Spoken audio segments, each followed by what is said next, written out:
कितना रोजगार दिए, ये ना मुजफ्फरपुर में आके बताना चाहिए था आपको कि हमने जो वादा किया था 2014 में कि 2 करोड़ लोगों को रोजगार देंगे, तो 9 साल में 18 करोड़ के बदले हमने इतना रोजगार दिया, ये ना बताना चाहिए था।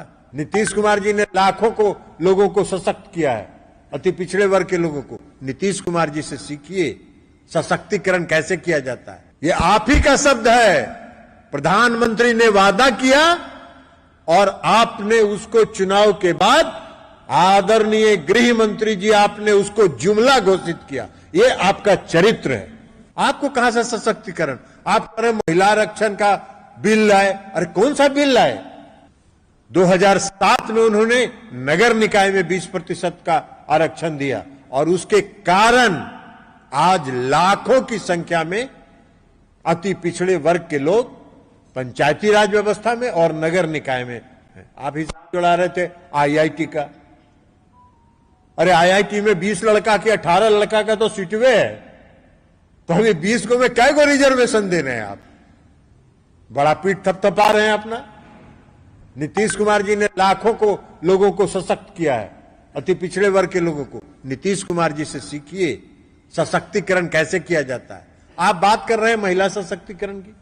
महिला सशक्तिकरण का कोई ज्ञान है आपको? नीतीश कुमार जी ने 50% का आरक्षण दिया महिलाओं को पंचायती राज व्यवस्था में और नगर निकाय में। 2013 में उन्होंने बिहार पुलिस सेवा में 33% आरक्षण दिया महिलाओं को। 2016 में उन्होंने 35% आरक्षण दिया महिलाओं को बिहार राज्य के सभी सरकारी सेवाओं में, चाहे वो क्लास 1 का हो चाहे क्लास 4 का हो, सभी सेवाओं में 35% का आरक्षण दिया। आप क्या आरक्षण की बात, सशक्तिकरण की बात करिएगा? आपको कहां से सशक्तिकरण? आप कह रहे महिला आरक्षण का बिल लाए। अरे कौन सा बिल लाए? खोदा पहाड़ निकली चुईया ऐसा बिल लाए हैं कि 2029 में होगा कि 2032 में होगा कि 2035 में होगा। कब होगा ये पता नहीं। कब से आरक्षण लागू होगा?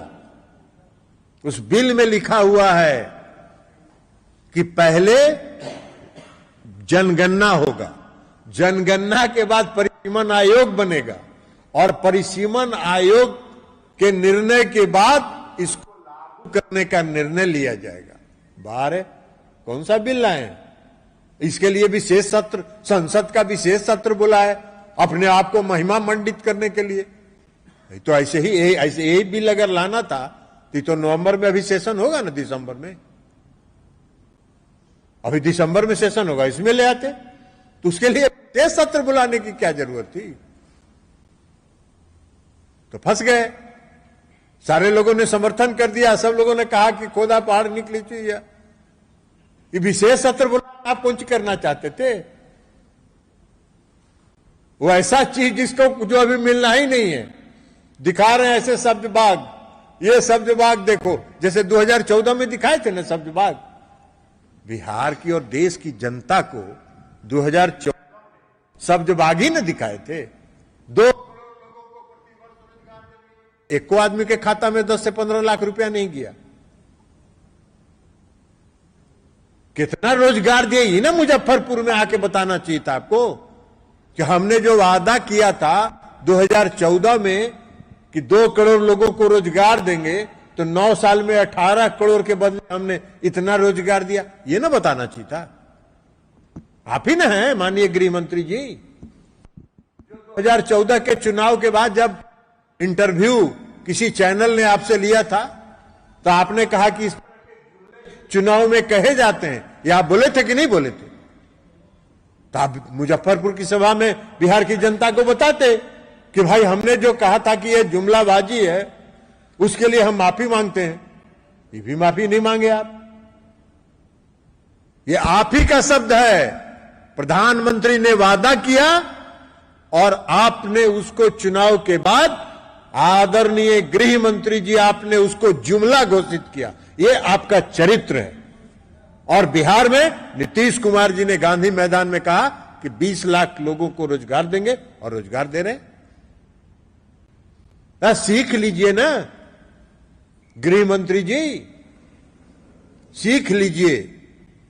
गांधी रचा बिहार के मुख्यमंत्री और महागठबंधन की सरकार ने 1,20,000 लोगों को नियुक्ति पत्र एक दिन में बांटा गया 2 नवंबर को। अब आपके पास तो कुछ बोलने के लिए है नहीं, तो भाजपाई लोग कह रहे हैं क्या भारी घपला हुआ, भारी गड़बड़ी हुई। अरे क्या गड़बड़ी हुई? उस गांधी मैदान में तो जो पास किए हुए लोग थे वही कह रहे थे, ठहाका लगा के हंस रहे थे कि कोई गड़बड़ी नहीं हुई। तो आपकी तो जुमलाबाजी को वही लोग एक्सपोज कर रहे हैं। आप क्या किए? रोजगार मेला लगाते हैं प्रधानमंत्री जी, बड़का बड़का फुल पेज का विज्ञापन छापते हैं पूरा देश भर में। अब बिहार में रोजगार देते हैं कितना? 133 लोगों को।